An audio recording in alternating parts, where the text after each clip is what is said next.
Allergy ஏன் வருது, எப்படி வருதுன்னு தெரியுமா? அலர்ஜின்றது நம்ம உடல்ல இருக்கிற இம்யூன் சிஸ்டம் ஒரு சாதாரணமான பொருளை ஆபத்தானதுன்னு தப்பா நினைச்சு ரியாக்ட் பண்றது தான் அலர்ஜின்னு சொல்லுவோம்.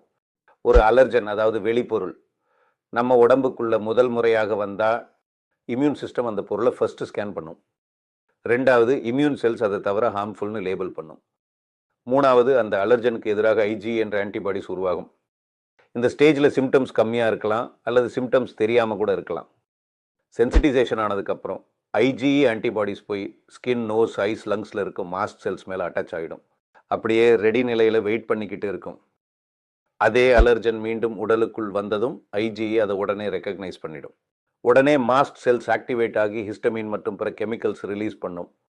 அப்போதான் அலர்ஜி சிம்டம்ஸ் ஸ்டார்ட் ஆகும். கண் அல்லது தோலில் அரிப்பு, சிவப்பு, வீக்கம், அடிக்கடி தும்மல், கண்ணீர் வடிதல் எல்லாம் ஆரம்பிச்சிடும். ஏன் சிலருக்கு அதிக சென்சிட்டிவிட்டி இருக்குன்னு கேட்டால் நிறைய காரணம் சொல்லலாம். இம்யூன் சிஸ்டம் அதிகமாக ரியாக்ட் செய்கிறது. ஜெனட்டிக்ஸாக கூட வரலாம்.